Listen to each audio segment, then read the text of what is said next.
सुनिए मुंशी प्रेमचंद की कहानी नरक का मार्ग। भक्तमाल पढ़ते हुए न जाने कब नींद आ गई, पता ही नहीं चला। भागवत प्रेम में ही कई महात्मा हरदम मग्न रहते थे। इस तरह की लग्न और भक्ति बड़े ही तप से प्राप्त होती है। क्या मुझसे वैसा तप नहीं हो पाएगा? जीवन में भक्ति से बड़ा क्या कोई सुख है? आभूषणों और धन दौलत से जो प्रेम हो वो क्या प्रेम। इनका तो नाम सुनते ही मुझे बुखार सा हो आता है।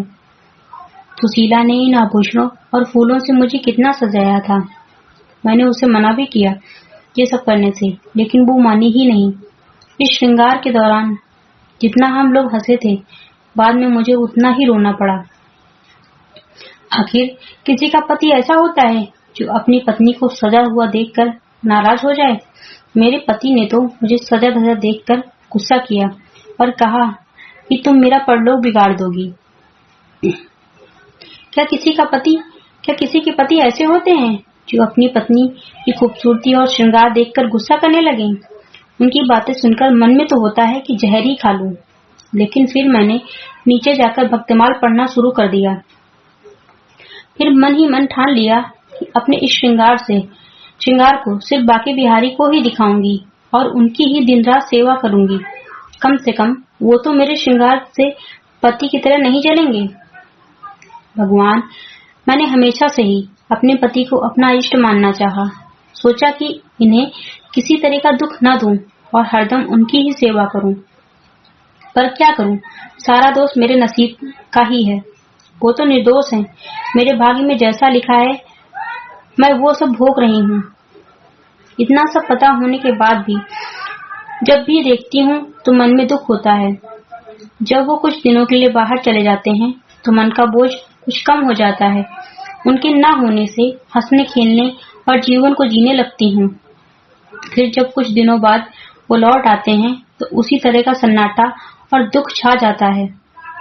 मेरे मन में होता है कि वो मेरे पिछले जन्म के दुश्मन रहे होंगे और उस दुश्मनी का बदला लेने के लिए उन्होंने मुझसे विवाह किया होगा।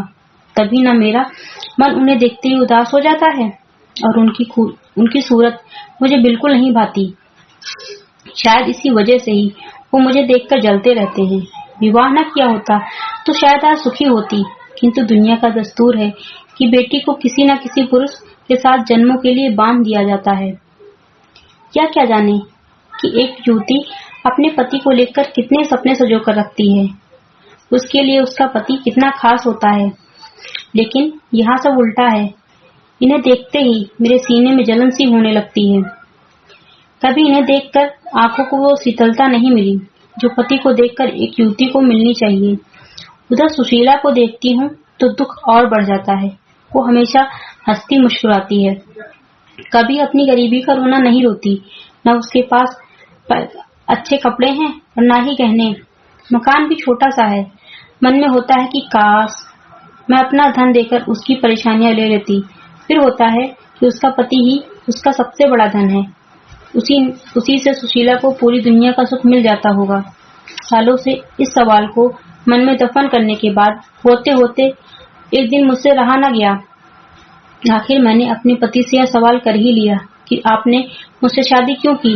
इस सवाल को सुनते ही मेरे पति ने मुंह बना लिया। चिढ़ते हुए बोले, अपना घर परिवार संभालने के लिए, और क्या, वो के लिए नहीं। न सुनते ही मैंने पूछा, क्या मैं सिर्फ इस घर का ख्याल रखने के लिए हूँ? उन्होंने कोई जवाब न दिया। फिर मेरे मन में हुआ कि पहले इस घर का सारा सामान जहाँ तहाँ पड़ा रहता था। नौकर सब पूरा पैसा बर्बाद करते थे। अब मैं आ गई हूँ तो इन सबका ख्याल रखना ही मेरा धर्म है और मुझे यह सोचकर खुश होना चाहिए कि इतनी संपत्ति मेरे पास है। पहले मैं पूरे घर का ख्याल इनके बिना कहे रखती थी, लेकिन अब कुछ नहीं करूंगी। ऐसे घर की किसी भी वस्तु को मैं आगे से हाथ नहीं लगाऊंगी। लेकिन कोई पुरुष विवाह सिर्फ घर संभालने के लिए थोड़े करता है। उन्होंने जरूर ये जवाब मुझे गुस्से में चिढ़कर दिया है। वैसे सुशीला ठीक ही कहती थी कि एक घर महिला के बिना अधूरा होता है, ठीक उसी तरह से जैसे एक पिंजरा बिना किसी चिड़िया के खाली लगता है। मैं समझ नहीं पाती हूँ कि आखिर इन्हें मुझ पर इतना संदेह क्यों होता है। मैं किसी से बात तक नहीं करती और ना ही कहीं बाहर आती जाती हूँ। ऐसे में शक करने की कोई वजह भी नहीं है। क्या मुझे समझ नहीं आता कि मैं घर की इज्जत और मान मर्यादा के बारे में सब कुछ समझती हूँ? किसी भी तरह की गलत हरकत करने की तो दूर, मैं उसके बारे में सोच भी नहीं सकती हूँ। कभी कभी मुझे लगता है कि आधे से ज्यादा उम्र निकल जाने पर विवाह करने वाले बुजुर्ग लोगों का यही हाल होता होगा। बेवजह ही अपनी पत्नी पर शक करते होंगे। सुशीला के बहुत बार कहने पर आज मैं उसके साथ ठाकुर जी की झांकी के दर्शन करने के लिए जाने वाली थी, पर अपने बाल संवार ही रही थी कि तभी मेरे पति कहीं से आ गए। उन्होंने मुझे देखते ही पूछा, किधर जाने की तैयारी हो रही है? मैंने जवाब में कहा कि ठाकुर जी की झांकी आज निकल रही है, उसी को देखने के लिए सुशीला के साथ जाना है। इतना सुनते ही वो गुस्से में बोले कि तुम्हें कहीं जाने की जरूरत नहीं है। अपने पति की जिससे सेवा नहीं हो सकती, उसे भगवान के दर्शन से भी कोई लाभ नहीं मिलता है। उन्होंने कहा कि मैं जानता हूँ महिलाओं को अच्छे से। उनकी यह बात सुनते ही मुझे बहुत बुरा लगा। गुस्से में मैंने कपड़े बदल लिए और चुपचाप बैठ गई। मन में हुआ कि उसी वक्त घर छोड़कर चली जाऊं, फिर देखती हूँ कि कैसे रोकते हैं, लेकिन पता नहीं क्या हुआ कि नहीं जा पाई। इनके मन में हमेशा ये होता है कि मुझे हरदम खुश रहना चाहिए, क्योंकि मैं इतने बड़े घर और दौलत की मालकिन हूँ। मुझे हरदम इनका गुणगान करना चाहिए, लेकिन यह समझते नहीं है कि धन दौलत ही सब कुछ नहीं होता है। अब ये 3 दिन से बीमार हैं। उन्हें निमोनिया हो गया है और कितने दिनों से यह कराह रहे हैं, लेकिन मैं इन्हें एक बार भी देखने नहीं गई। वे घर में मौजूद नौकर उनका ख्याल रख रहे थे, लेकिन मेरे दिल में किसी तरह की करुणा इनके लिए नहीं आई। मेरा मन इतना कठोर नहीं था, लेकिन जिस तरह से उन्होंने मुझे इस घर में कैदी की तरह रखा, हरदम शक किया और एक पल भी सुख नहीं दिया, उसके बाद इनके लिए दया मन में नहीं आती है। मन में होता है मुझे दिए गए दुखों का भगवान ने इन्हें दंड दिया है।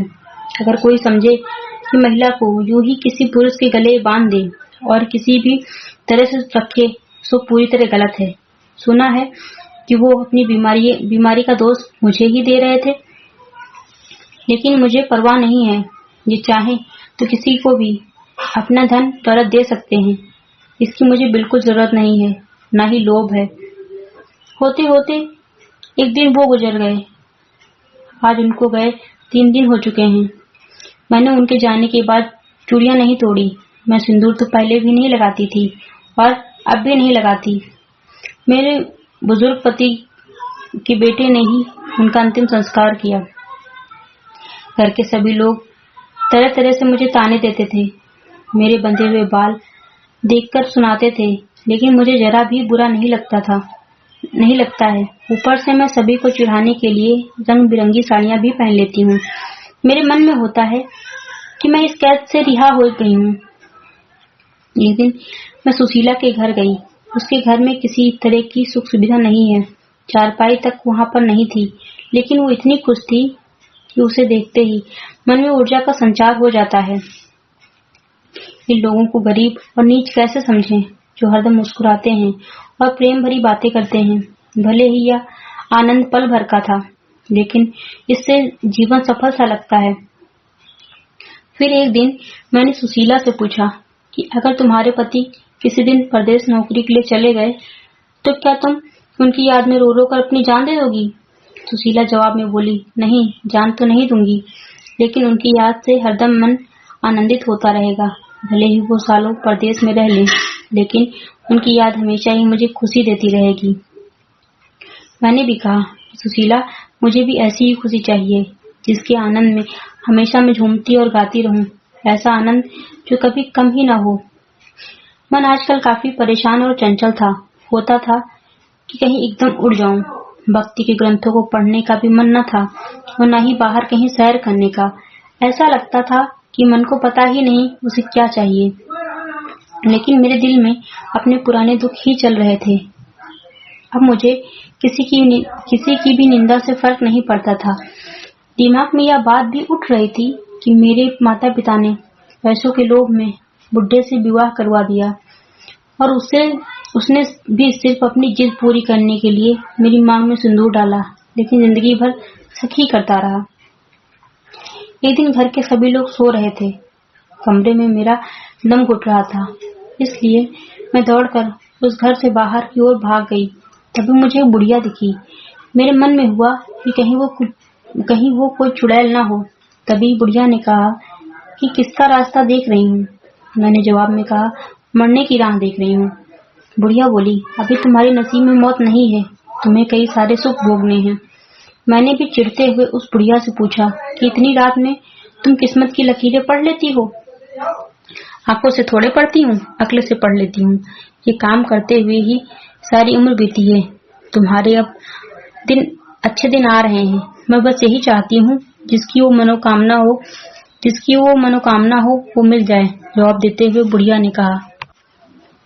मैंने कहा, मुझे कोई धन दौलत नहीं चाहिए और जो मैं चाहती हूँ वह तुम नहीं दे सकती हो।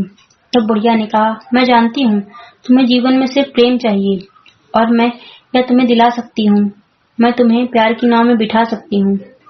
उस अम्मा की बातें सुनकर मुझे लगा कि जैसे कि वो स्वर्ग से मेरी मदद करने के लिए आई हूँ। मैंने पूछा, अम्मा तुम्हारा घर कहाँ है? उसने कहा कि पास में ही है बेटा। मैं उस अम्मा के पीछे पीछे चलने लगी। बुढ़िया के पीछे चलते चलते मुझे पता लगा कि वो किसी स्वर्ग से आई मेरी मददगार नहीं बल्कि एक डायन ही है। कहाँ मैं अमृत की तलाश में थी और जहर मिल गया। मैं तो सुशीला जैसा सुख पाना चाह रही थी, लेकिन कहाँ डायन की चपेट में आ गई। मेरी इस हालत की जिम्मेदार लोभी माता पिता और मुझे अपनी पत्नी बनाने का ख्वाब देख रहा वह वृद्ध है, जिससे मुझे अपनी जिद के लिए पत्नी बनाया। मैं अपनी ये आत्मकथा कभी न लिखती, लेकिन मैं चाहती हूँ कि सभी माता पिता ये समझ लें कि पैसा जीवन में सबसे बड़ा नहीं होता है। मेरी चाहत है कि सब लोग को मेरी आत्मकथा से मालूम हो कि लड़कियों का विवाह यूं ही किसी से नहीं कर देना चाहिए। किसी भी लड़की का गला इस तरह से वृद्ध से विवाह करके न घोट दो। अब मेरे जीवन में कुछ भी नहीं बचा। सब कुछ सिर्फ माँ बाप के एक फैसले से खत्म हो गया। धन्यवाद।